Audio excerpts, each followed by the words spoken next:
would sing him in the ads that he has. Joe, you have Sue. No, you guys got to stop this singing declarative sentences. It can't. What about questions? Can we sing questions? Right. Why don't you Joe. suck it, old man?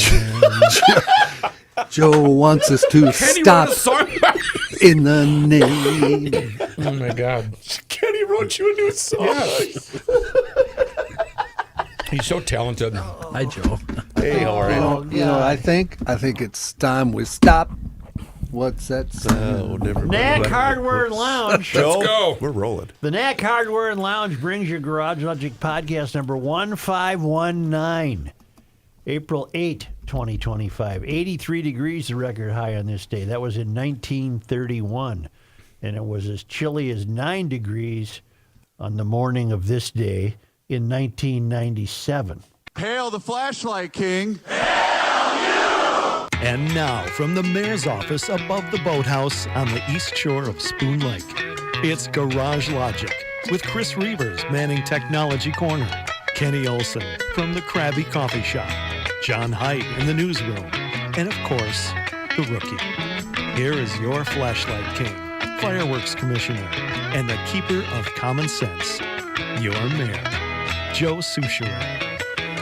Minnetonka ice out on this day in 1907, 1953, 1986, and 1991, and White Bear Lake out on this day in 1934. And those ice outs are brought to us by our good friends at professionalturf.com. I'll get this out of the way in case a war breaks out. In terms of Things happen globally or fast, just don't they? internally here? A local war. Gotcha. 19 attorneys general, all from Democrat-led states, filed a lawsuit against Trump's executive order requiring proof of citizenship to vote. And, of course, our own Keith Ellison is among those 19. Sure. Right? Sure. In the lawsuit, attorneys general from 19 states called to block provisions of Trump's executive order, alleging the president is attempting to seize control of elections in an unconstitutional manner. The lawsuit was filed by Arizona, California, Connecticut, Colorado, Delaware, Hawaii, Illinois, Maryland, Maine, Massachusetts, Michigan, Minnesota, Nevada, New Mexico, New Jersey, New York, Rhode Island, Vermont, and Wisconsin. The elections executive order violates the Constitution. It interferes with states' inherent sovereignty and their constitutional power to regulate the time, place, and manner of federal elections, the lawsuit says. It also usurps Congress's power to legislate and to appropriate because Congress has not chosen to implement the changes the president seeks to impose by decree. That's what the lawsuit says. The critical funds at issue have in large measure already been appropriated by Congress. I have no trouble with that executive order. Why wouldn't you have to have a proof of citizenship? It's our country. Why don't you demonstrate that you're a member of the country in order to vote? And isn't it interesting? It's only Democrat-led states that don't want this because they'll send a bus to a homeless camp to get you to vote. Right. So I don't know why is this such a problem, and I think John Haidt might take issue with my position, which is that's the nature of this show, and I'm prepared to hear John's take on this. I'm totally with you, Joe. No, I'm not. I was going to say, save that, please. What is to object to? Well, I don't think you need to bring proof of who you are and where you are every time you vote. Why, John? Why? For oh my real? God, I need proof to buy cigarettes. And I looked up some stats because this issue always is something we sit and go round and round about. We've probably fought. I almost said fought. We probably argued about this before. Discussed. We have argued about this before. Discussed. Yes. Okay, but here's my question for you, John. Yes, sir. Do you say you don't think they need it because I'm going with my wife? I've produced my ID, and they see that we're at 123 4th Street, and we're listed and registered. So it's highly unlikely that we're fraudulently casting our ballot versus walking up there, they don't know who we are, and I say, I want to register to vote, but I don't have any ID. Yeah. Okay, Is that but the distinction? Let's let John You bring up his statistics. You like right now. I've never had to show ID because I'm registered, right? You don't. I've never showed ID to vote. Correct. Same. Right, and it should stay that way. Because they find your name on there and your address and it matches and you're good. Okay, so they're taking my word for it because I don't show an ID. But how long have you been registered to vote at that same place? How many years? I've lived here 26 years, 25 years. Are you suggesting that I'm confusing registering to vote with proof of citizenship? Is it to register or proof of citizenship? What does the... Apparently, the executive order requires proof of citizenship to vote. Yeah, I've never, ever done that. But I would imagine my proof of citizenship was established when I registered to vote. Okay, but then assuming then the problem is you don't want people to vote who shouldn't vote, why couldn't my neighbor 3 doors over walk up and say he's John Haidt? Because too many people have taken advantage of that system, John. That's why. But then when you voted, John, they would say, John Haidt, you already voted at 7 a.m. And you'd say, I was not. That wasn't me. Beginning in May, happens? you won't even be able to get on an airplane unless you have a special driver's license. And if you don't have May a driver's 7th. license, you're going to have to show your passport in order to fly on a plane. But something as important as an election, we should not have to worry about that. This brings up the other thing, and again, we've talked about this, and I've looked it up before, and I just looked it up again to make sure. 18% of all citizens in the U.S. over 65 don't have any kind of photo ID. Well, bleep 18%. them. That's too bad. Why don't they have one? State Why? ID? Why would you not have proof of ID at the age of 66? Dude, can I ask you, historically speaking, say in South Carolina, Yep. who finds it tough to vote because they won't let them? Well, that's no longer the case. Well, It certainly was the case. you're right. We've taken care of all of that. It's all solved. Whoa. Well, at what point would you be satisfied that we've taken care of it? I don't think we're there, if that's what you're asking me. You think voting places in the South are turning away black people? I think we certainly have plenty of people out there who would be happy to do it if they could find a way to do it, yes.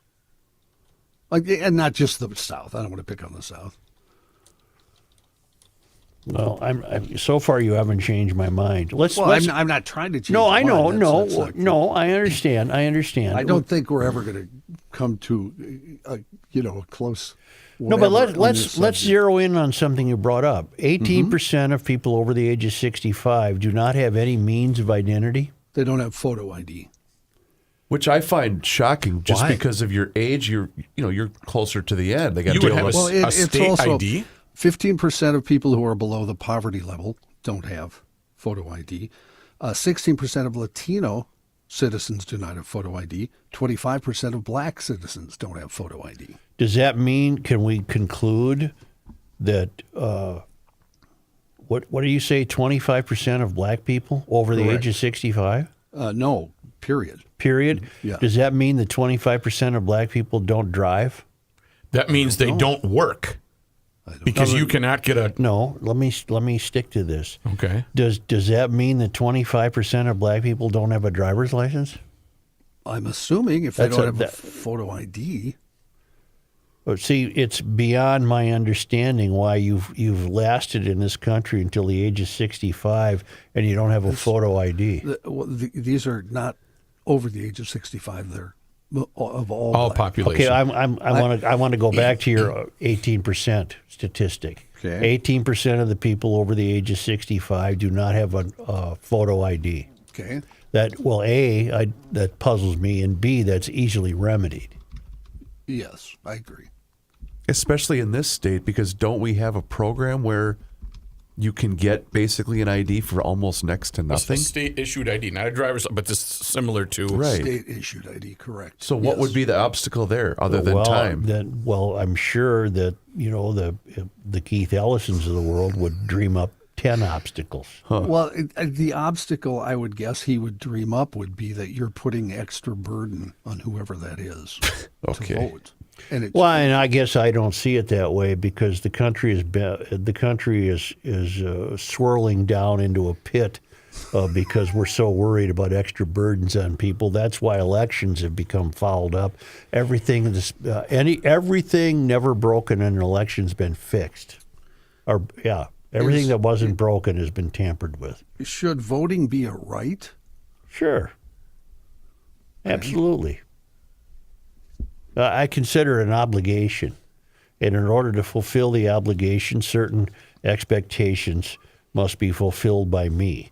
Well, one of them to be registered to vote, and if needed, to prove to you that I'm a citizen of the country. It's my country. 'Tis of thee. Why should 15 people be in line with me who aren't even citizens? I'm not saying that's happened. I doubt that's happened, but that could happen. Okay. It's our country, and we do a hell of a job of attempting to give it away. We just do a hell of a job attempting to give it away. We demand ID for. You can't even walk into with this new driver's license that's required. You won't if you don't have one. You can't even walk into a government building. Really? Yeah. Come Like on. a federal building? Yeah. Yes. Check me out, John. I thought you That's just did this with the state capitol when you went to go look at the display, and no one asked anything from you. Yeah, remember? Well, You yelled at me. I'm telling you, one of the Requirements? codicils of this new license is without it, you can't enter a federal government building. Was that a bleep that Did word? you just say I don't know what codicils? codices means. Well, verify it. It's true. I'm doing right now. I don't know how to spell it. Yes. Starting May 7th, 2025. He you acts need- shocked that I had something accurate. Oh, wait, the You'll Capitol isn't a federal No, it building. isn't. But in the Capitol didn't come into play. It's a federal building. You will need a real ID, compliant license, or other acceptable form of ID, like a passport, to access certain federal facilities and board domestic flights. Now, don't get me wrong. Let me put something in context. I don't want to live in a nation where I must carry my papers. But that's a lot different than. Let me start over. Are you comfortable with that? That if you don't have the new license, you can't go in a federal building? Are you comfortable with that? No. Okay. I'm not. Well, hopefully I never have to go in a federal building, but in the event I But do. if you did, But if I did, I already have the new kind of license. so if I'm going to because that's what was put out there for the citizenry. We're doing these new licenses. I didn't like it, but okay, I filled all the BS, the paperwork and everything else, and I have my enhanced license. I have one.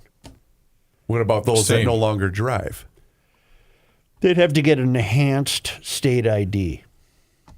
Okay. I would imagine such a thing is available. Including our older population.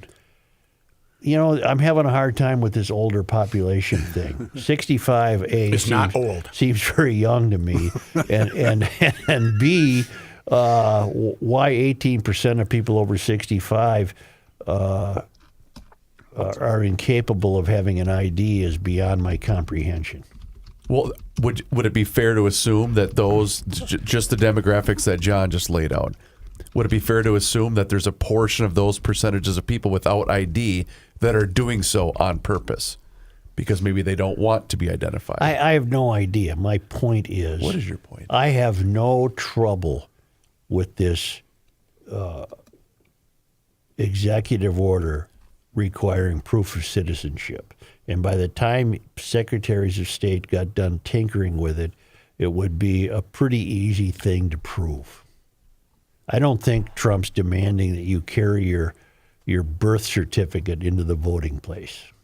But again, by the time that the secretaries of state get done tinkering with this, there will be some easy way, because apparently we're very concerned about anything being difficult for anybody. And this is just a requirement for newly registered voters, correct? So, for instance, if I'm already in the system, No. I would imagine this This is a new way to look at elections, and of course, his motivations are all fouled up, but the sentiment is correct. Okay. He probably thinks it's necessary because he insists that he lost in 2020 and it was cheating and everything else. And he wants to put an end to that. The sentiment to me is correct. It's our country, and we keep inventing ways to give it away. We keep dreaming up reasons why we shouldn't expect anything from anybody. What's the point of that? And this is brought to you by the same people who preach equity. Why do 18% of people over the age of 65 not have an ID? That's not equitable. Or just bring it locally. Remember in COVID, we all had to bring our sheet of paper. Yeah, saying what the hell was that? I could go to work. Yeah.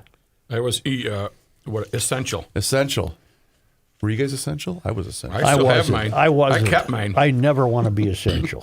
I was But not essential. Nobody ever checked our papers. No. I was hoping someone would. Got it right here. I carried it. Not only Here you go. It's for those- still hanging on my bulletin board. Yeah. for those 25% that don't have their license, not only can you not fly, you cannot get a bus ticket without one. So if you're heading to Chicago on the mega bus, Yeah. no deal. Damn. So but that's fine. Apparently, that isn't a burden on Thank people. you. Apparently, that isn't a burden on people. But voting, we should just Loosen come up the on in, strings. just vote. What the hell? We don't care. vote off. Yeah, just go to a couple places and just cast a vote. What the hell? I think. Well, what do I think? All right, go back to I've told you what I 1975. think. Go back to 1975. Why? When you had to go into the high school and close the curtain and pull your... Like going to a confessional. Yes. What was there any talk of fraud or any talk of this is too difficult? No, Why is there talk of fraud now? because Trump has inspired it. You know why? Because it was simple back then. You punch the card out, and now there's too much electronic potential for fraud. I would bet you that the fraud is not at all widespread. But what I'm more bemused by is this BS excuse that we have to make it easier for people. It can't get much easier. It isn't hard to vote. Hell, I'll tell you, I'll go all the way. If it was up to me and I was the king, like Trump's the king, if I was the king, there would only be voting on voting day with the exception of the military, period. That's it. You only vote on voting day. No mail-ins, no drop-off I'm gonna boxes. be out of the country. No dropping your thing at Lund's next to the potato salad. The hell with it. You do that? vote on voting day. Well, that would ensure you would stay in office forevermore, Joe. Sorry. You better hope I just- do. Just had to throw one your way. I'm Doc, I'm here it kinda- comes. I'm kind of hoping you stay in office. Well, is there anything to be made of? To me, there is. Is there anything to be made of the fact that only 19 states have filed suit, and they're all Democrats? Democrats do benefit from not very attentive voters. Let's put it that way. Democrats benefit from that. If you were informed, St. Paul would not be led by the city council it has. If you were informed, Minneapolis would not be led by the city council it has. So the voters are not informed. By the way, I know it's an extraordinarily local story, but Fred Mello of the St. Paul paper had a very thorough piece in the Sunday Pioneer Press 2 days ago. I'm happy to say that I read it. Well, you should have. Wasn't it astounding? It was an eye opener. It was sad, and basically what it was a current update on the city council. 7 women who are comprise the least diverse city council in America. They're all young. They're mostly single. Many of them are renters. They have the same ideology, and it was kind of a year after they took office with great fanfare and people, the euphorians, celebrating this, and they were calling it diverse because they don't know what diverse means. It's the least diverse city council in America, and a year later we find out that it is a complete shambles. Yeah. 43% of the time they don't show up for work. they What? Yeah, What? yeah. 43, was it 43%? Well, do they at least send a text message to Reavers? It's a 40 Yeah, right. seven, it was. the full seven have met in the last year. They were absent. I wasn't think it? 19 times. Wasn't I it- don't have the story in front I of thought me. it was 18% of the time there was not a full council. Right. Or something like. It's an astounding statistic. One gal just doesn't, or shows up late, leaves early, or doesn't even show up. That's $77,000 a year for a part-time gig. And then you've got an aide to one of the councilwomen is suing because he or she feels disrespected. They couldn't agree on a replacement for the Ward 4 seat vacated by Jolly Lolly. And the budget is up in the air because they think they should establish the budget and they can't. And the mayor had to step in and establish the budget. They can't. They screwed up trash collection, which is hard to believe. Emergency, I'm being facetious. They screwed up trash collection. They have spent their time on petitions about Palestine and what have you that have nothing to do with St. Paul. The whole thing is a dreadful, dreadful shambles. Now, what I'm saying is those people would not have got elected by an informed electorate. It just wouldn't happen. So my only conclusion can be that the people who voted these incompetent young activists into power, A, they didn't care, and B, they weren't informed. They didn't know any better. They also didn't have ID. I don't know about that. It was really an eye opener, though. Oh, how my casually gosh. they rule, so to speak, lead. Well, Yeah. yeah. If only somebody had written a song to tell us the story. Eco Fun Motorsports. Look at the weather forecast. We're finally going to get a warm weekend for electric bike riding. I've already seen quite a few electric bikes out. You seen them? I have seen them, yes. And I would advise you to go to Eco Fun Motorsports in Forest Lake / Columbus for your electric bike because they're the electric bike capital of the world. They have great sale prices on electric bikes. They have a great parking lot. Test drive that thing and get it all fit to the correct size and buy the kind of bike you need for the kind of riding you're going to do. Helmets are on sale. They've got a great store. It's fun. It's youth recreational equipment and motorcycles and scooters and electric bikes and snow removal equipment and you name it. We better be done with the snow removal because I drained the old snowblower. I could have brought a curse to the land. We don't know. But you name it, they have it at EcoFun. Great outdoor recreation. It is fantastic. It's in Forest Lake on Highway 97, immediately west of 35. And down in Burnsville, there's EcoFun on the Service Road of Life near County Road 42. And a great, great website, ecofunmotorsports.com.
Beth is not your mother. The Joe Souchere Show. I can't believe it's this weekend already, the 67th annual GSTA Rod and Custom Spectacular presented by Brainerd International Raceway. It's this weekend, Saturday and Sunday at the Canterbury Park Expo Center right there in Shakopee. This is more horsepower than Canterbury Park has ever seen. Hello? I'm looking at the. This is That was a more good. That was a good horsepower one. Yeah, that than was a good one. Canterbury. Okay, I get it. That's really good. This Okay, has always- Kenny. This has always been known, this event, as the unofficial kickoff to the car show season. Good reason why, too. It's a must-see for cylinder lovers and basically anybody that loves hot rods, customs, classics, and the wonderful smell of fossil fuels. Love all of that, and free parking at Canterbury, too. Tickets, $18 for adults, children 6 to 16, 7, kids under 6 free. For more information and tickets, visit gstarodcustom.com. It's this weekend, April 12th and 13th at Canterbury Park. Do you think horses get songs stuck in their heads? You'll recall we had Seamus Bruner on, I believe it was last week. Yes, sir. Seamus. He's part of a team researching Chinese influence in the various state governments, and there's considerable Chinese presence in Minnesota. And I got a note from Jim who writes, sorry if this is a repeat, but resending the following after he's explaining an email, bravo. Thanks for having Seamus Bruner on GL. What he shared was eye-opening. My Chinese-born wife has shared similar information with me over the 8 years that we have known each other. Afterwards, I read Seamus's article on Breitbart News and showed this to my wife. To my surprise, she recognized several Chinese pictured in the article.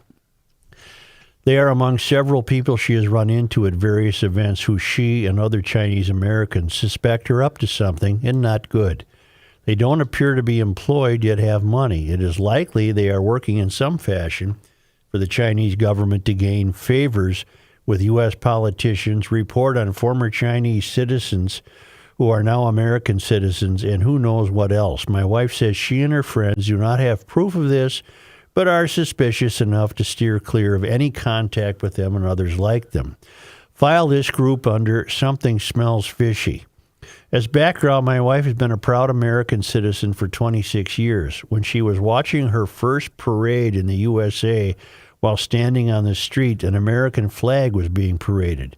As she noticed many around her with hands on their hearts, it literally brought tears to her eyes. She was so touched seeing proud citizens do this voluntarily as compared to China, where one must salute the flag whether you want to or not.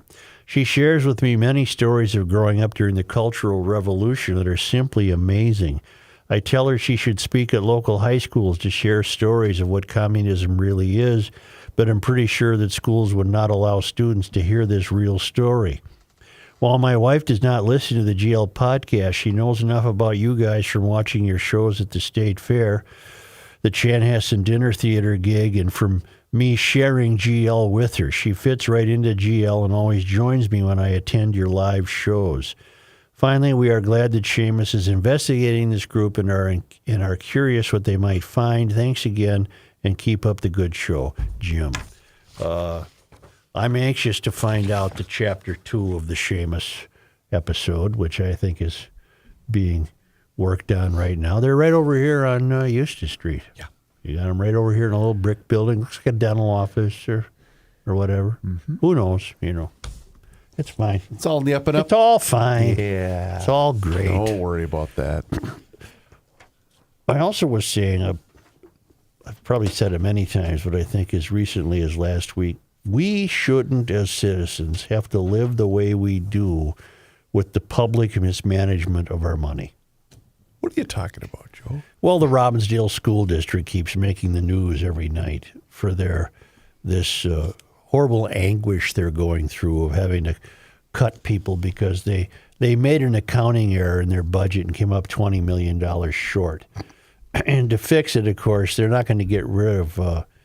They're going to get rid of maybe 3 assistant principals. I don't know how many they have, but however many they have, they should get rid of all of them and not fire any teachers.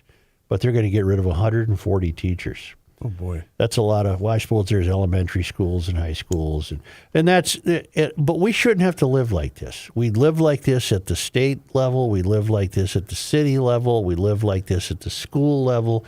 That the money is not handled properly, and then all we hear are these tears and this anguish about we just don't have enough. I was reminded of this reading the latest news from the Office of the Legislative Auditor's Financial Audit Division, talking about Southwest Light Rail. Mother of God. What in the world? this would be the definition of mismanagement. We shouldn't have to live like this. This is ridiculous. Auditors found instances of non-compliance during their audit of the project. The report showed project estimates from consultants hired by the Met Council were often significantly lower than the contractor estimates on multiple occasions. The report shows one instance where the council's estimates for a retaining wall project came in at $36 million, and the construction company's estimates came in at $82 million. According to auditors, the Met Council's revised estimates came in at $83 million. We shouldn't have to live like this. Auditors also highlighted an issue with contaminated soil that was carried out of the site by construction trucks. The report suggests the Metropolitan Council did not adequately track the number of trucks that were hauling the soil. They're signing off on blank forms that don't contain the necessary information, one auditor said during the presentation. These are the same auditors who told the Walz administration, you have absolutely zero oversight over the money you keep sending to nonprofits, and that was in the case of the $250 million food fraud. The report also suggests that several construction sites do not have proper security to protect workers and equipment. Met Council leaders said there have been no reported instances of theft at their sites. However, lawmakers during the presentation were still concerned about the lack of security. Auditors highlighted the concerns as well, other concerns as well. Republican Senator Mark Curran was among several lawmakers who had concerns after hearing the presentation. There has been nothing that is comforting in this report or your actions or your acknowledgement, Curran told the Met Council during the meeting. I would like to believe things will change. I just don't. Curran's a friend of the show. We should have him on maybe, huh? Democratic Senator Scott Dibble was also critical of the Met Council after the presentation. Now, you know it's bad when the Democrats and Republicans are both criticizing the Met Council. Dibble said they're defending things as they have been because they enjoy the power that they enjoy. We will continue to get these kinds of results from this organization because the system is performing exactly as it is designed. It's designed poorly for us who pay the freight. We shouldn't have to live like this. A spokesman for the Met Council released the following statement after the audit presentation. Oh, this ought to be good. The Met Council supports the Office of the Legislative Auditor's recommendations and is committed to transparency, accountability, and continuous improvement. B as in B, S as in S. We are implementing enhanced measures for cost estimation, DBE monitoring, I don't know what the hell that is, payment verification, environmental oversight, and security to ensure exceptional project delivery. It hasn't been exceptional. We remain dedicated to building a transit system that will serve our communities for generations to come. Well, you're building one that nobody needed in the first place, and you're screwing the whole thing up. That's the chair is Charlie Zell. He says the project is about 85% complete. Oh, we're almost there, huh? And we expect to open this extension to Eden Prairie, this extension of the line, in 2027. I don't know how many years over schedule that is. 2023 was the original release date. Is there one person or a group of people or a computer program at the council that's making these erroneous estimates? Who's responsible for these estimates at the council? Well, I'm sure there are factotums who are, they come to work and it's their job to... Make shit up? It's their job to... It's their job to... who's on that retaining project? Well, that's Bert. He's... okay, Bert, how we doing on that retaining wall? Yeah. Phony up some numbers for me, When Bert. when I was reading the story this morning, Ken, I was waiting to read, well, due to COVID. Oh, Well, here's the problem. There are no consequences for this failure, whether it's the Met Council, whether it's the state government, where it's the City Council in St. Paul. Department of Education, where there's no consequences for this, and our money is wasted. We should not have to live like this. We need dedicated, competent public servants, which is a noble profession. It's not a noble profession when you have city council people in there studying a resolution to preserve sand in the Polynesian Islands. That's not what they're supposed to be doing. Such. What about Palestine? Like you said earlier, this is the only issue that's united the left and right in Minnesota in 10 years, and there's still no accountability. Yeah, Dibble and Curran, they're on opposite sides of life in general, and they're both saying, hate each other. Are you kidding me? Look at this bleep show. They're holding hands right now. It's pathetic. It really is. And what was the kerfuffle they had where some neighbor walked out with a tape measure and measured the rail line and the distance from the building. The building, and it was a couple of inches off, and I suppose that cost us another $50 million to fix that. Some rando with a tape measure. Right, some gal, and she said, Not an hey, engineer. look what I found. What the hell?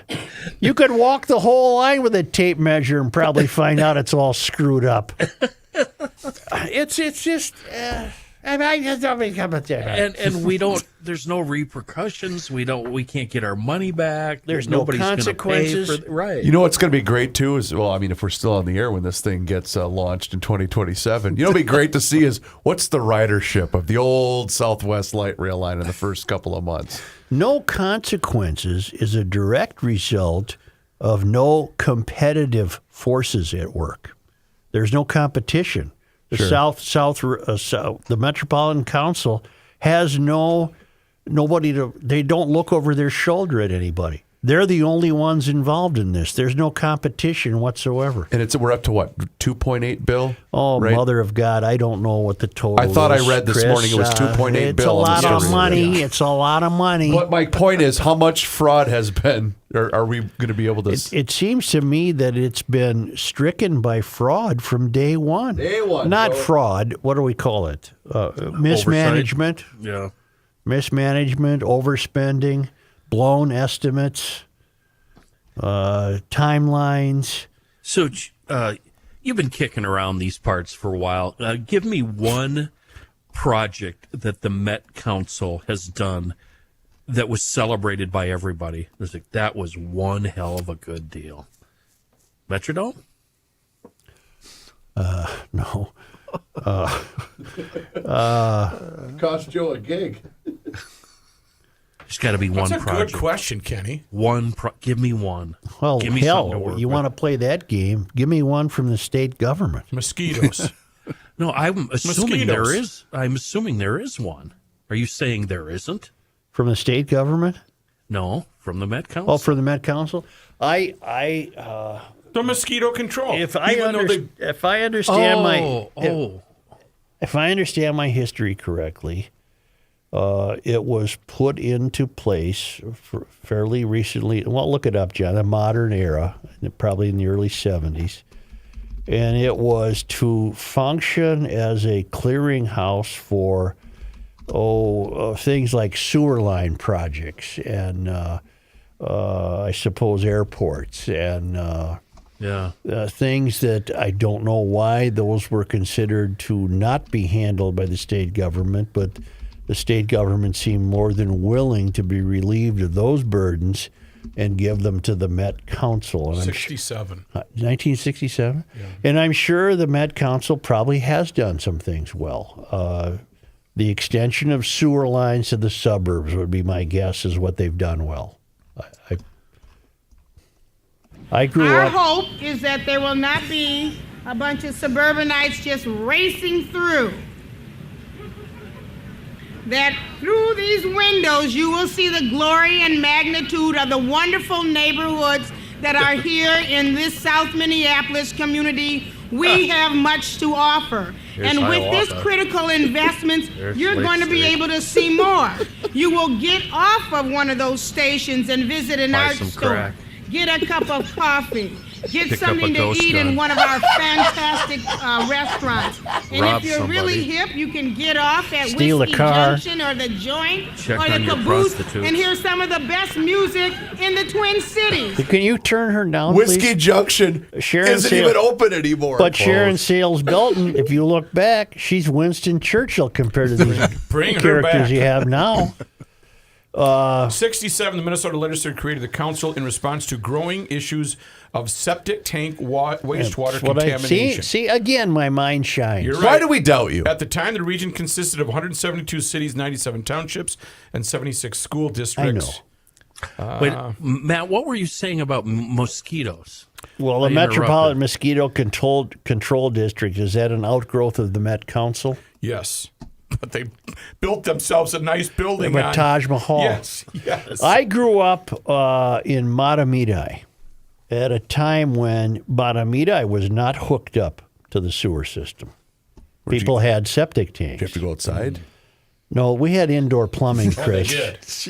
But there were septic tanks, and I remember the installation of the sewer system. Big day. Hell, they had a parade. Ma, get the kids out here. And I remember that there was I don't know what you would call it, but there was a big cistern or concrete cistern that made a tremendous noise, an exhalation of air, and it was, and I guess that was when you flushed. No, not in your own house. It was on it was out up the road a little bit. No. It was up the road a little bit, and I think that was, we took that as technological evidence that we were hooked up. We got the noise now. Yeah. We got that big whoosh, and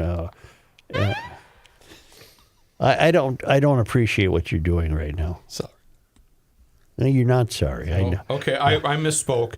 The control district was created by the Minnesota State Legislature in '58 for the benefits of Anoka, Carver, Dakota, Hennepin, Ramsey, Scott, and Washington counties. So it looks like they are not a branch of the Met Council. Well, and I would say this. I haven't had a lot of mosquito problems lately. Here we go. Yeah, you did it's declare time you didn't for see a break, one. Chris. Yeah. Let's go to a break. We'll be right back. Remember when you did the ads for Mosquito Shield and you read the dash? I did. I'll read anything you put on the Mo teleprompter. Dash Shield. Yeah. Yes.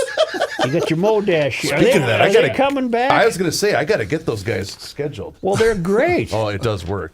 Say, Sioux Falls, you're not going to have half these problems. They got mosquitoes in Sioux Falls? And if they do, they'll trust an entrepreneur to figure it out. They welcome entrepreneurs. South Dakota is one of the most business-friendly states in the country, and there's no better place in South Dakota to settle down than its largest city, Sioux Falls.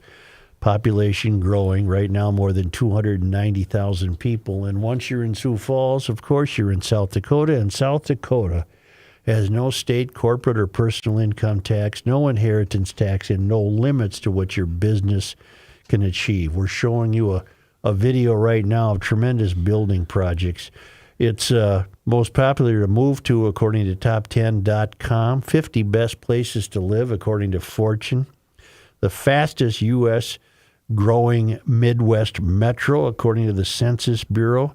And entrepreneurs are welcome. Take advantage of these great affections for business that are evident in Sioux Falls and South Dakota. Find out everything you need at Sioux Falls Development, one word, SiouxFallsDevelopment.com.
is a man who spends hours in hardware stores, sifting through the nuts and bolts of life. Yeah, snooping around. Joe Souchere. We can help. We're GLers. We help each other out. If you want the best lawn on the block, we can definitely help. Simply go with ProTurf. They're a Minnesota lawn care company, been kicking around since 1982. All of the ProTurf lawn techs, very busy right now. They're out doing, they're assessing lawns and then customizing slow-release fertilizer and weed control plans that, they're environmentally safe, so no problems there, but they're custom-made for your lawn. Every lawn is a little bit different. They mix one up just for you, and they guarantee that. They guarantee you're going to get superior results. That means you'll be the best in your neighborhood. No weeds, no crabgrass, no dandelions, no broadleaf nonsense.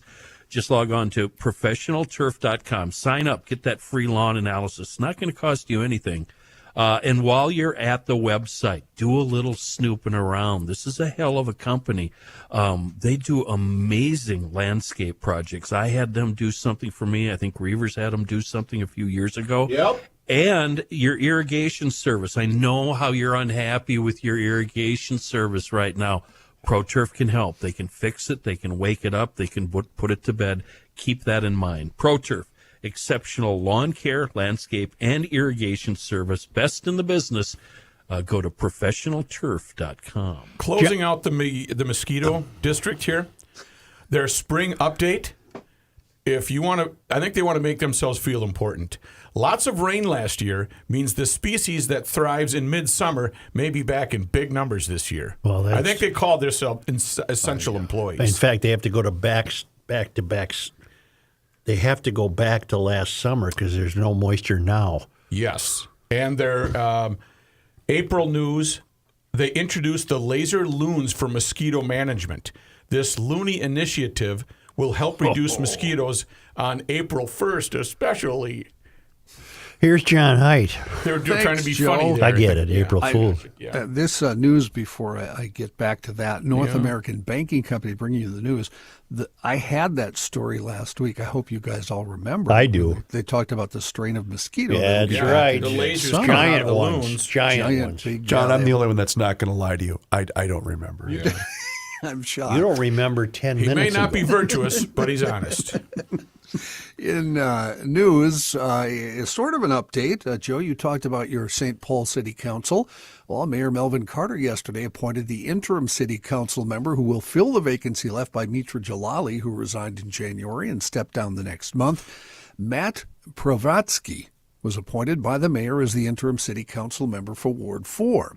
He was one of 4 finalists selected by the city council to fill the empty seat until a special election happens on August 12th. The city council was supposed to vote to appoint one of the finalists at a full council meeting on March 26th, but they did not select anyone and laid over the vote to a special meeting on March 28th. At that meeting, it was withdrawn. The gals have been doing a lot of squabbling, John. Yes. Yeah. In a letter to the city clerk, Mayor Carter says that Provatsky will serve as a council member until that new election. Carter also asked the city clerk to swear Provatsky into that position today. I did look him up. Do you know anything about him? Very little. He was actually an employee, or not employee, but on the committee, not committee, what would you call it? He was an advisor, there you go, to Mitra Jalali. So it just continues. Wow, Jesus. Bloomington Police Chief Booker Hodges and Golden Valley Police Chief Virgil Green both told 5 Eyewitness News that Hennepin County Attorney Mary Moriarty complained to their bosses about their behavior and didn't talk to them. Hodges said that Moriarty has expressed concern about his unconventional news conferences where he often uses props to describe arrests. Hodges said Moriarty also wrote a letter to Bloomington City Manager, Mayor, and City Council, criticizing comments made by one of Hodges' officers about Moriarty's unwillingness to prosecute some drug crimes. Chief Hodges said, "I don't have a problem with what they said because they told the truth, but I think her motive is to get me in trouble. The problem is when you send that to a mayor, a city council, and a city manager and all that, and you don't talk to me." Golden Valley Police Chief Virgil Green said his officers questioned an assistant school principal last year. We talked about this case when it happened, for a possible felony obstruction after the principal allegedly hid and brass knuckles used in a fight between two students. Eventually, Moriarty declined a felony charge, and Green said she called the mayor of Golden Valley expressing concern that the assistant principal could lose his job and was critical of Green's handling of the case. Chief Green said it was more concern about, this individual could lose his certification and no concern about the injuries to the student. I wish she would have called me up on the phone and said, hey, Chief, can we sit down and talk about this? That would have been a lot more respectful. In relation to all this, 5 Eyewitness News asked Moriarty for an interview, but a spokesperson issued a statement saying the county attorney's job is to make sure our legal system protects public safety and operates fairly, and it continues on with a lot of blah, blah, blah. I'm just comforted by the fact that Bloomington has a police chief named Booker and Golden Valley has a police chief named Virgil. Booker, we've had on the show. Those are at the good State Fair. names. I know Booker and Virgil. I trust Booker and Virgil. Yep. Booker's press conferences are, you've got to watch them. Oh, I know. They're wonderful. They're so awesome. You come into my town? Yeah. You come into my town? You get that don't bleep with Bloomington That's vibe right. from him. Yeah, you really do. No. I'd feel very comfortable if I were a resident of Bloomington after watching one of his little press conferences. Virgil's the real deal. And I mean, Booker. Virgil too, but Booker's the real deal. I know somebody that works for Booker and can't speak highly enough of him. I enjoyed meeting him, and I think he's a hell of a guy. Yeah. I know, how do I put this? The shenanigans you can get away with in Minneapolis behind the wheel of a car, you cannot get away with in Bloomington. No. How was Booker? Paisley Park has announced some details for Celebration 2025, set for June 5th through the 8th in Chanhassen in downtown Minneapolis. The Star Tribune reporting the annual celebration of Prince will honor things that happened 40 years ago. Prince and the Revolution releasing the album Around the World in a Day, Prince winning 3 Grammys and an Oscar, workers breaking ground for Paisley Park, and The Family, a Purple Side project dropping their debut album that year. The announced performers, pretty good list, include The Family as well as some Celebration repeaters, Jesse Johnson, Morris Day and The Time. Day, of course, performed at Celebration 2024, backed by the NPG. The Family, showcasing Susanna Melvoin and St. Paul Peterson, released 1 album and performed only 1 show before disbanding and then reuniting in this century, a century under a different name. Other Celebration 2025 events include listening sessions for unreleased material in Prince's Vault, tours of Paisley Park, panel discussions, a block party in downtown Minneapolis, and a gospel brunch. If you have any interest, early bird tickets, $600 to $1,150 at PaisleyPark.com. I have an odd observation. Yes. We live in a time of conspiracy. Everything is a conspiracy. Nothing is what it seems, right? There's never been a conspiracy about Prince's death. Well, there was a ton of speculation, though, wasn't there? No, not really. Oh. Well, what are you looking I'm not for? looking for a conspiracy. I'm saying there never was one. I'm not looking for one. It was what it was. He died of an overdose. Yeah. You're saying, like, Tupac is still living in Bahamas making music. There's been no, it's interesting. Elvis isn't really dead. Yeah. Jim Morrison. Where are we on Around the World in One Day? Not his best album, I don't think. No, I don't think it's his best album by far. I just yesterday rewatched his performance at the Super Bowl. Just balls out, straight up rock and roll show was it. What that was. None of the BS, none of the nonsense. Just Prince and his band kicking ass. Yep. And then it raining. My favorite story. Hello, Mr. Hartman. Oh, my God. I get the chills thinking about that. Yeah. Or can you make it rain harder? Yep. Sid sees him and goes, hey, Prince, I got to talk to you. Hey. Turns around and says, hello, Mr. Hartman. Yeah, that's great. Police in Minneapolis have arrested a man who allegedly stole 27 handguns from a UPS facility where he worked. Minneapolis Police Department's Northside Community Response Team tracked the suspect to Mystic Lake Casino, where they took him into custody and recovered narcotics and thousands of dollars in cash. They recovered 8 of the missing guns. Minneapolis police are working with the ATF to locate 19 handguns they say are still missing. The suspect, not yet charged. He's being held, though, in the Hennepin County Jail pending charges. He could face weapons and narcotics I think charges. Kenny just earlier listed in the show where you can pick those up on the light rail lines, right? Joe, what is it? The Criminal Incompetence School College? Gumption County Institute for the Criminally Incompetent. The first week, one of the lessons is going to be, don't steal firearms from UPS. My God, you're going to get caught right away. Kenny, that's what made me away. laugh because, some of us have had to spend a couple of months working at UPS. Yeah. You can't get away with anything. No. You're gonna get Everything's caught monitored. right away. They're firearms and they're missing. We've got a problem here. And residents of the St. Cloud School District go to the polls today to vote on 2 questions focused on improving facilities on the district's north side. The first question seeks approval to spend $50 million to add a secure, controlled entrance and improve educational spaces at Apollo High School. The second, which is contingent on the first passing, seeks approval to spend an additional $15 million on a multi-purpose facility on Apollo's grounds that could host recreational activities for the school and community. Polls are open until 8 o'clock. Voters go to the same polling places they did in the November election. Why don't we take a quick break here and hear from Mr. Reavers? Why don't we take a break and cool off with some Hofferman water courtesy of Connecticut? Wow. Joe, that's called a transition in the business. Okay. Here's the deal. It's springtime. It really is. And the benefits going beyond whole home water treatment systems are so great to treat hard water, iron, and chlorine.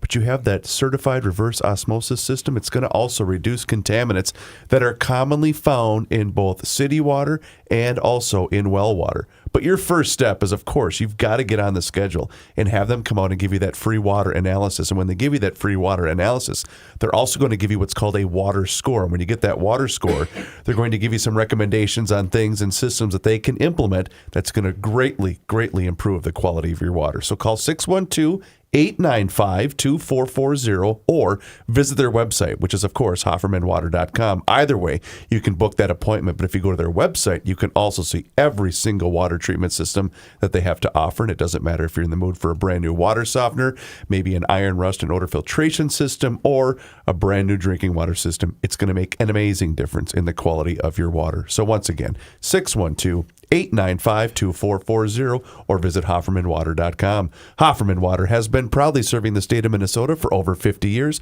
Please do me a favor and mention that you heard about them on the Garage Logic podcast.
The earth is not your mother.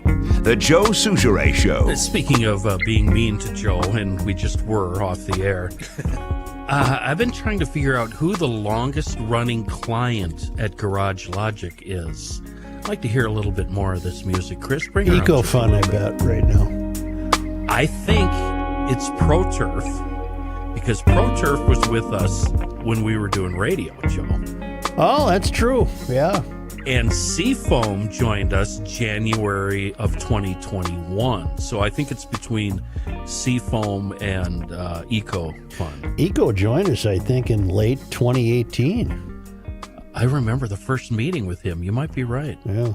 Anyway, talking about Seafoam, boy, both of those clients, they do amazing work. We all know that Seafoam is a wonderful product in a world of bad gas, and that's what we have, bad gas. A guy would think otherwise, and I was kind of alarmed to find out that actually cars and trucks account for the majority of Seafoam usage, and small engines represent the rest. I thought it would have been opposite of that, but consider it cheap insurance against injector issues and huge shop bills. If you feed that daily driver a dose or two every couple of weeks or once a month, you're going to be driving a happy vehicle. It cleans, it lubricates, it preserves. Ports, it cleans and does the passageways. It keeps those bearings nice and clean so the oil can do its job, keeping operating temps lower, and it also preserves ignition vapors. So she always sparks to life when you turn that key. Seafoam available everywhere, so don't worry about trying to find it. Your local NAC, convenience stores, gas stations, bait shop. I even see it in grocery stores. A wonderful product in a world of bad gas. Seafoam. I think, John, when I get to heaven, I'm going to go to Heaven's Video Store. I'm putting the Sid Hartman Prince conversation on my list for Heaven's Video Store. Yeah, Rook, who's running the video store? See if you're in my head. Who's behind the counter at Heaven's Video Store? I have a cartoon bubble in my mind. Ooh, that's a good question I have never thought of. It's that Mark guy that used to work at the front desk. Mark Hughes? Yeah. Mark Hughes? No, I'm seeing a monk with that bad haircut.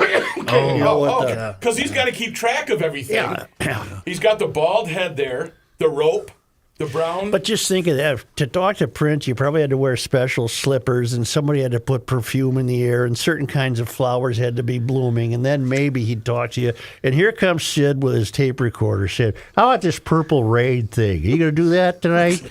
I would love to see that on the video. But what was it? Hello, Mr. Hartman. Then it was, how are the Vikings doing? I don't know what he said after that, but...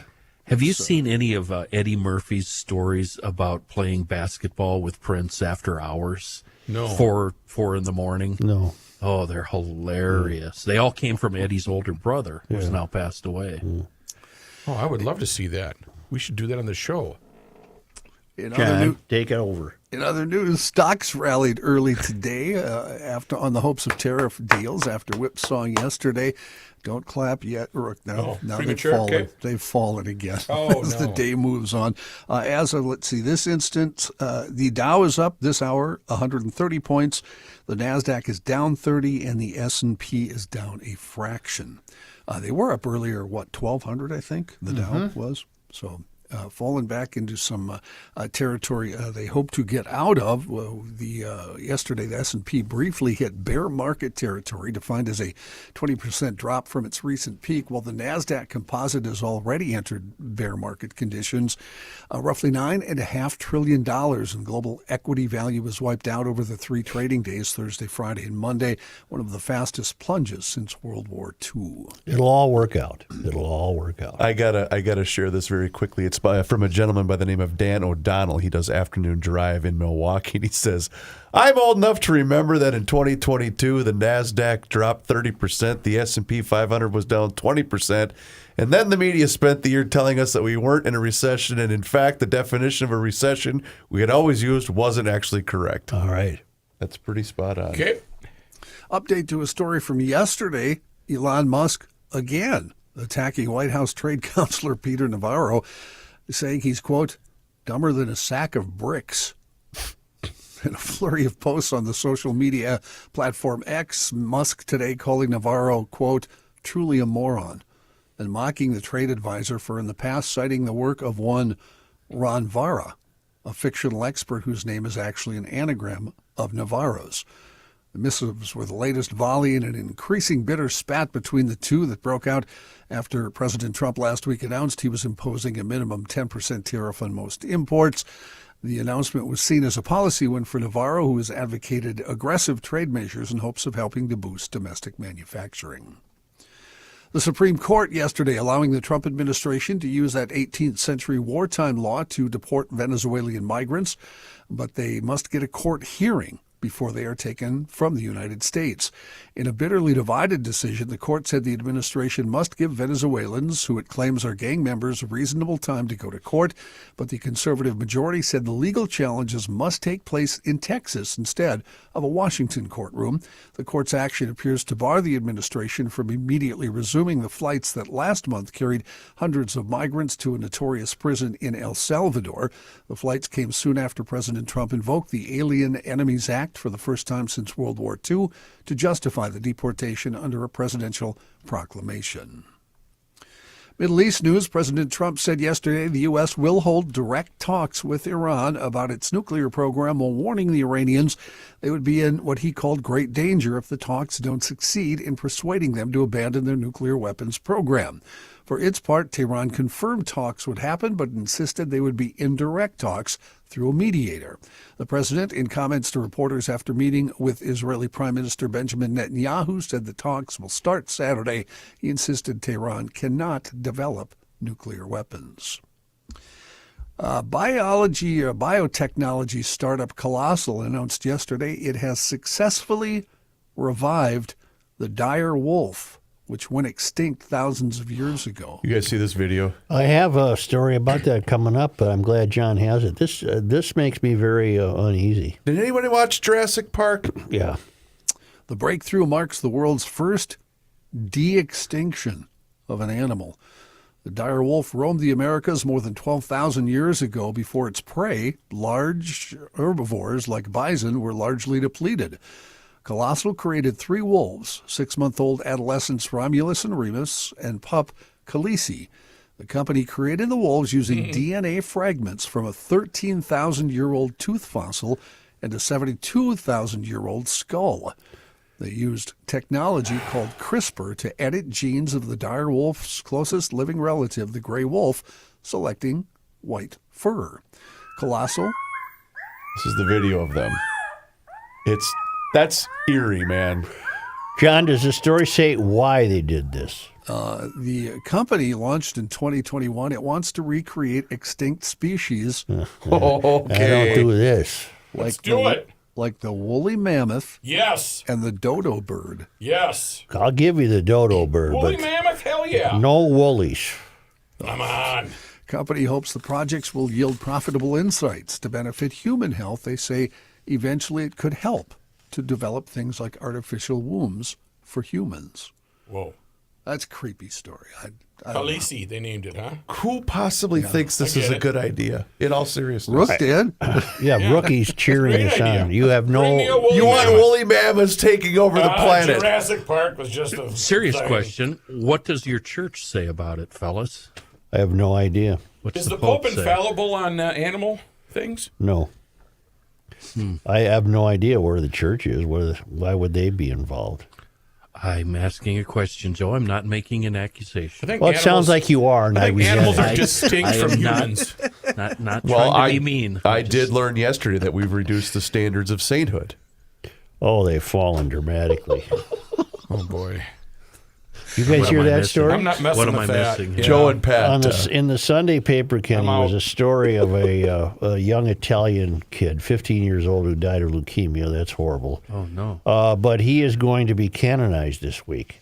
And as I was reading the story, Pat texted me Sunday and said, I think the standards for sainthood have fallen dramatically. St. Joan of Arc at least had to burn at the stake. And so I was looking at this story and basically came to realize this kid, basically did a science fair project. Where's the miracles? And Pat said, some guy fell off a bike in Brazil and prayed to this kid, and all of a sudden he was fine. And well, I'm sure we probably were, but he said we could get away with talking about it because my mom's no longer around. Right, otherwise that would be, you would be called. You would have been hotlined for sure. But really, it wasn't even a card trick. I mean, he did a program on the computer about the Eucharist, which fine, and I'm sure what is that? The communion, and he must have, Pat's theory was that his mom lobbied for him at the Vatican. Like a basketball mom. Right. Hey, look what my kid did. See his YouTube video? Most improved player. We do live in the participation trophy era, so it's no surprise. Well, and that's the point Pat was making, is that we've even reduced it now to where, sainthood. What the hell? Yeah. And what's his name? Pete Rose still can't get in the Hall of Fame. Right. Instagram users under the age of 16 will not be able to live stream or unblur nudity in direct messages they've received without parental approval. That, according to Meta Platforms today. Will you unblock my blurredness? They're widening its safety measures, they said, for teenagers. The social media company also said it was extending safeguards for users under 18 to Facebook and Messenger. Meta launched its teen account program for Instagram in September to give parents more options to supervise their kids' online activity amid a growing backlash against how social media affects the lives of young people. The latest change will roll out first to users in the U.S., Britain, Canada, and Australia before going out to global users in the following months. Under the changes, teens under 16 are blocked from using Instagram Live unless parents give permission.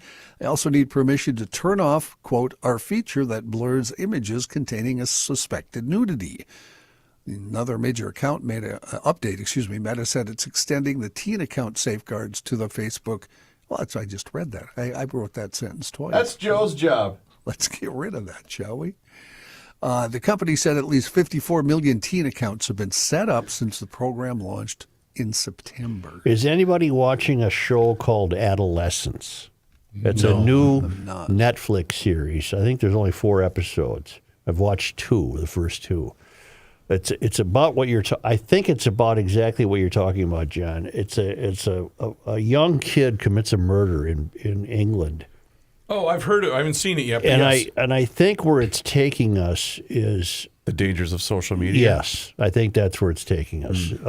There's no doubt the kid did this. I'm afraid we're going to find out something like, the kid is so vacant of ethics and morality that he probably didn't think it was wrong to do it. That's one of my guesses is where it's taking us. I don't know where it's taking us.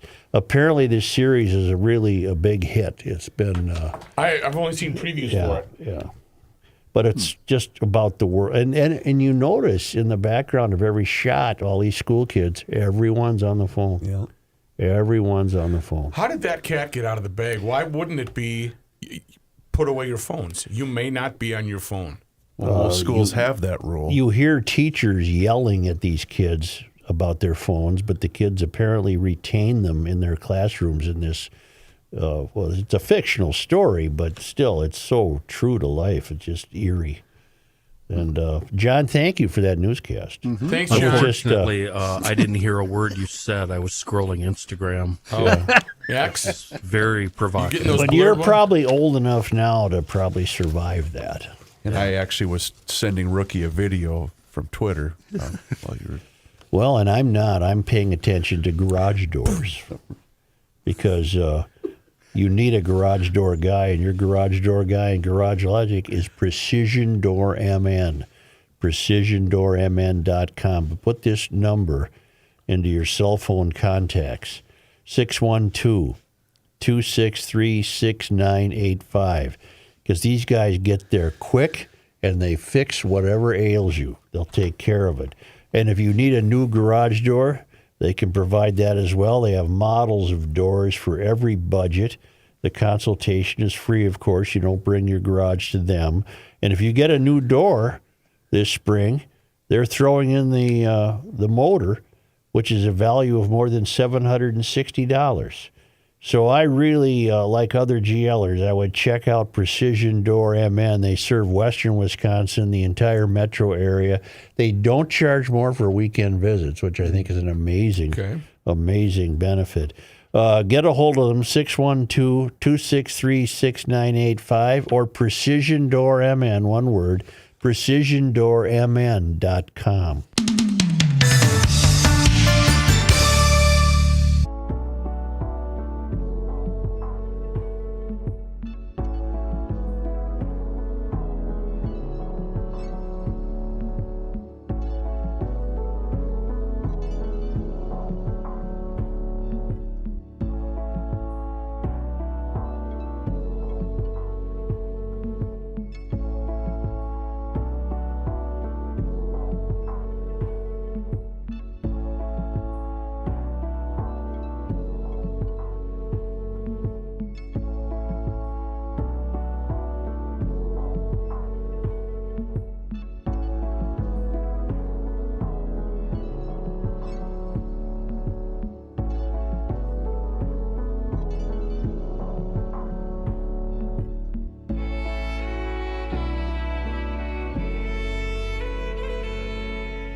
You cannot stop him.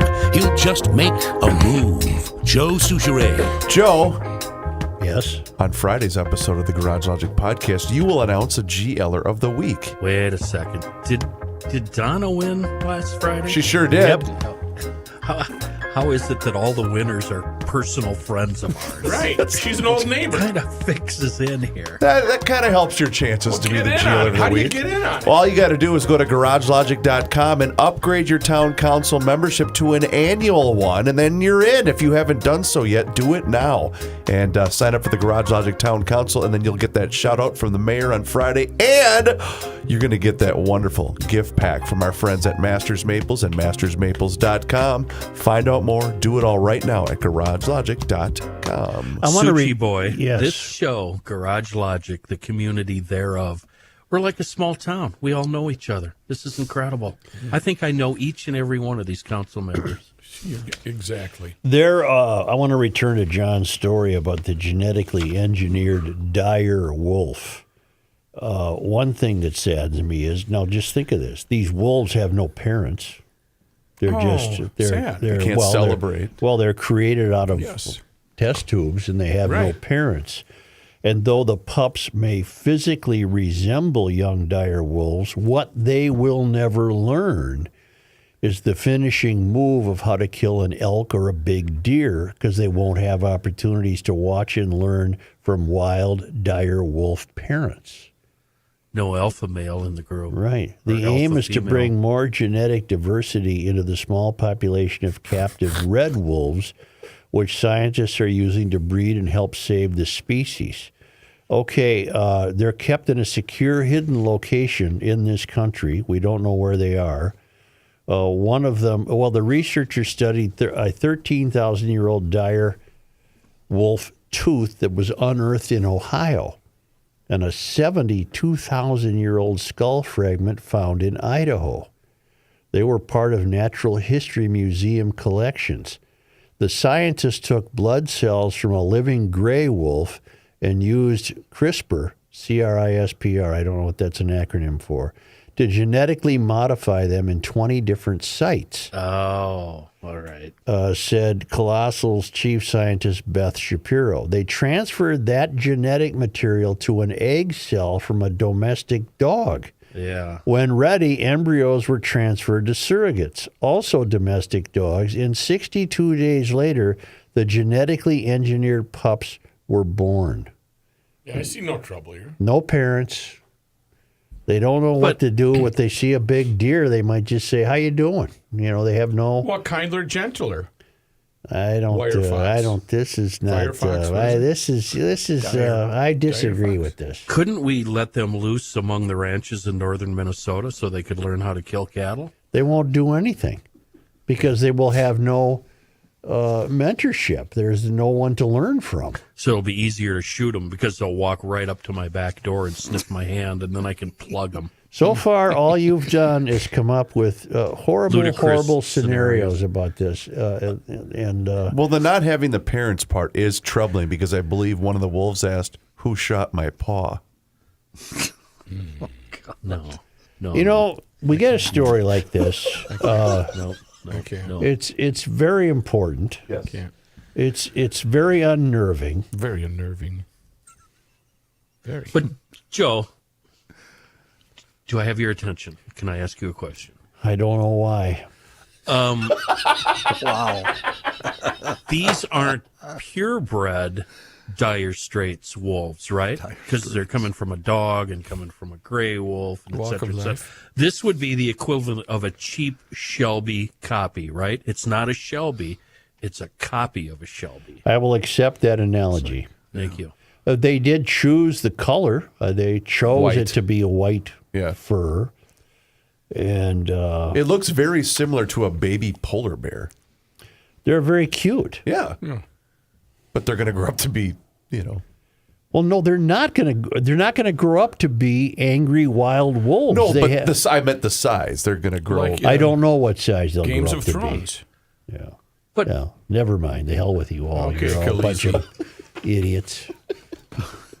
Dire Straits. I knew that was coming. Damn it.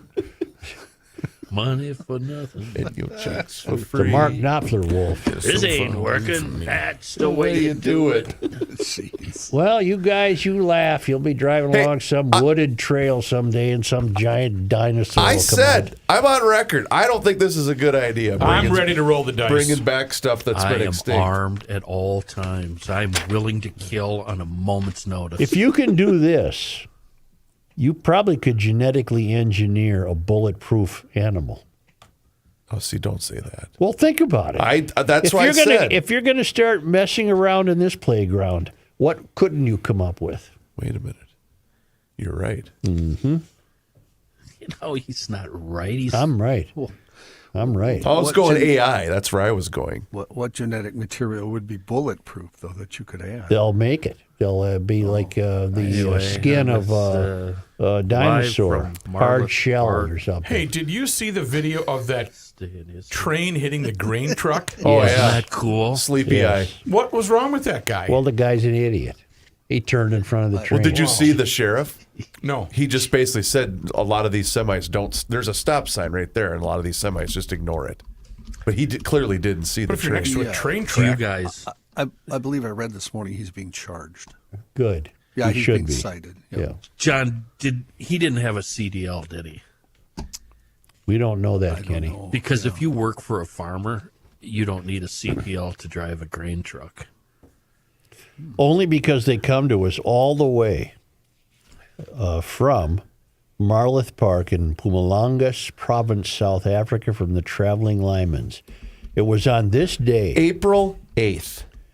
the Red River crested on this day oh yeah. in 1897. Oh, The Red River crested in Moorhead, and the floodwaters drove 300 people from their homes. Oofda. See, so that isn't really a new development that the Red River has flooding also problems. it's only 300 people is different from the 2005 one. Or Thank 8 you. one. Yeah, I think it was in the 90s, wasn't it? Got her. On this day, Appreciate you. April 8th.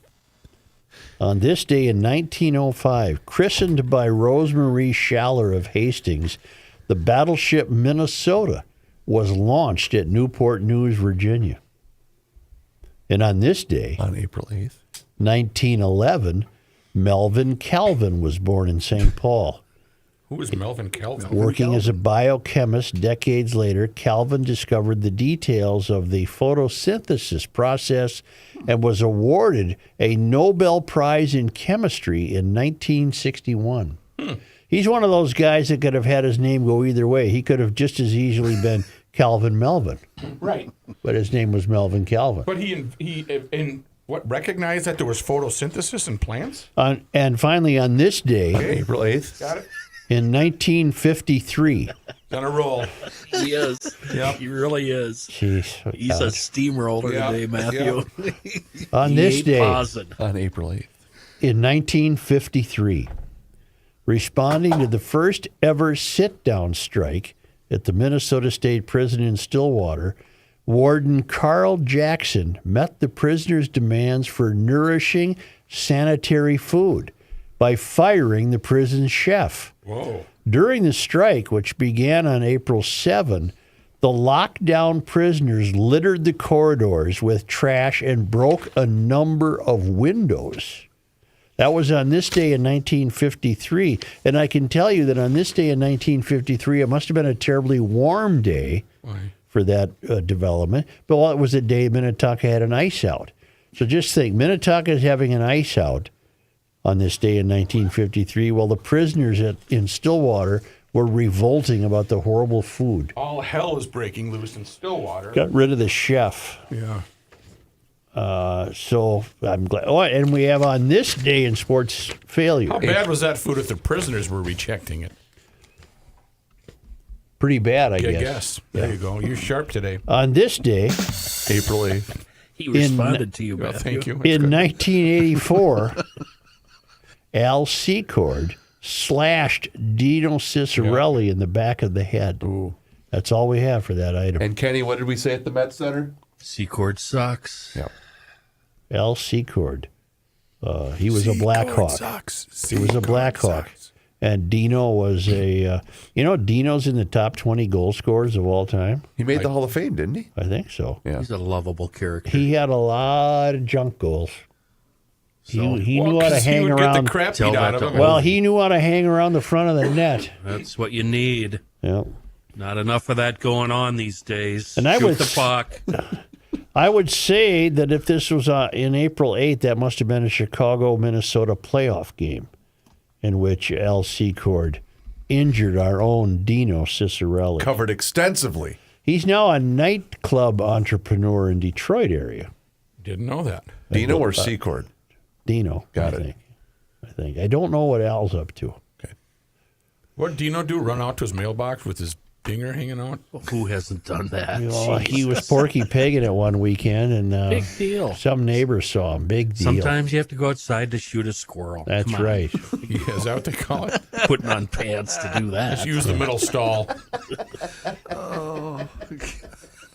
Thank you very much, GLers, Thanks, guys. and I apologize for much of the behavior of the staff. Who hasn't done that, he says. Hey, who hasn't? I went four houses down one night in my drawers, just trying to track down the sound of some opera music that was driving me crazy. Wow. What was it, Madame Butterfly? I don't know, but I didn't like it, and I went outside and figured I'll keep going. Who's out here? The boxers with the sailboats and anchors. Yeah. Thanks for letting us in, Joe. Gene Wilder following the music in Young Frankenstein. Yeah. Hit up the Garage Logic YouTube channel. Just hit that subscribe button, and you can watch the show each and every single day, and you can see full videos and segments and all sorts of stuff on the Garage Logic YouTube video. And follow us on social. Just search for Garage Logic.